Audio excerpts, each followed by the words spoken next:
ഇന്ന് ഉദയ്പൂരിലെ രണ്ടാമത്തെ ദിവസം. രാവിലെ തന്നെ റെഡിയായി മിനി ബാഗ് പാക്ക് ചെയ്ത് സിറ്റി പാലസ് കാണാൻ വേണ്ടിയിട്ടാണ് പോകുന്നത്. പാലസിൻ്റെ താഴെയും താണ്ടി ഇങ്ങനൊരു വണ്ടിയിലാണ് നമ്മളെ കൊണ്ടുപോവുക. ഇന്നത്തെ ദിവസത്തേക്ക് ഒരു ഗൈഡുണ്ട്. പുള്ളി എന്തൊക്കെയോ എക്സ്പ്ലെയിൻ ചെയ്യുന്നുണ്ട്. പക്ഷെ ഞാനൊന്നും ശ്രദ്ധിക്കുന്നില്ല. കാരണം ശ്രദ്ധിച്ചിട്ട് കാര്യമില്ല. പുള്ളി ഹിന്ദിയിലാണ് പറയുന്നത്. പിന്നെ എൻ്റെ മുഖം കാണുമ്പോൾ പുള്ളി അത് ഇംഗ്ലീഷിൽ 1-2 സെൻറ്റൻസ് ഒക്കെ പറയും. പിന്നെ ഞാൻ കുറേയൊക്കെ ഇതാണ് ഞാൻ പറഞ്ഞ വണ്ടി, ഗൂഗിളൊക്കെ സെർച്ച് ചെയ്ത് ഹിസ്റ്റോറിക്കൽ ഇമ്പോർട്ടൻസ് ഒക്കെ ഓരോരുത്തരുടെ മനസ്സിലായിക്കൊണ്ടിരിക്കുകയായിരുന്നു. പാലസ് എന്ന് പറയുമ്പം ഇതൊരു 11 പാലസുകൾ ചേർന്നൊരു വലിയൊരു പാലസാണ്. എന്ന് പറഞ്ഞാൽ ഭയങ്കര വിശാലമായിട്ട് ഇങ്ങനെ പടർന്നു കിടക്കുന്നൊരു പാലസ്. ഒരിടത്തുനിന്ന് മറ്റൊരിടത്തേക്ക് പോകാൻ നല്ല ദൂരമുണ്ട്. പിന്നെ മാർബിളിൻ്റെ കൊത്തുപണി. രാജസ്ഥാൻ എന്ന് പറയുമ്പോൾ ചൂടാണല്ലോ, അപ്പോൾ ആ ഒരു ചൂടറിയാണ്ട് ഇരിക്കാൻ വേണ്ടിയിട്ടുള്ള രീതിയിലുള്ള കൺസ്ട്രക്ഷനാണ് ഇതൊക്കെ. പിന്നെ വെപ്പൺസ് ഗാലറി, പീകോക്ക് മൊസൈക്കിൽ തീർത്ത മുറികൾ.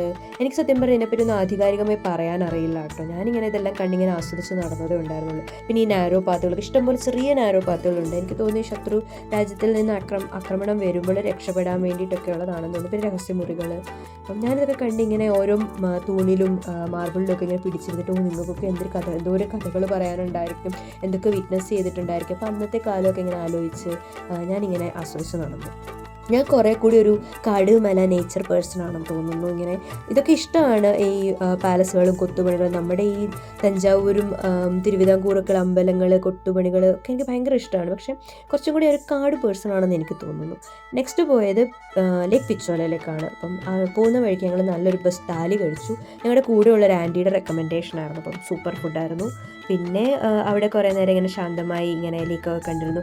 എങ്ങോട്ട് തിരിഞ്ഞാലും ലേക്കാണ്, അതാണ് ലേക്ക് സിറ്റി എന്ന് പറയുന്നത്.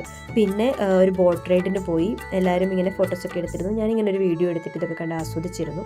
അടുത്തത് പോയത് അണ്ടർ ദ സൺ അക്വേറിയം. അവിടെയും ലേക്കുണ്ട്. അവിടുന്ന് സൂര്യൻ ലേക്കിലേക്ക് പോകുന്നതും കണ്ടിരുന്നു. അങ്ങനെ പ്രത്യേകിച്ച് അവിടെ ഒന്നും ഉണ്ടായിരുന്നില്ല. കുറേ അക്വേറിയം മീനുകളൊക്കെ ആയിരുന്നു. പിന്നെ ഈ കാണുന്ന മീനിനെ എനിക്ക് ഭയങ്കരമായിട്ട് ഇഷ്ടപ്പെട്ടു. അതുകൊണ്ട് ഞാൻ ഇതിൻ്റെ മാത്രം വീഡിയോ എടുത്തു. അങ്ങനെ നാളെ ഉദയ്പൂരിനോട് ബൈ പറഞ്ഞ് ജോധ്പൂരിലേക്ക് പോവാണ്.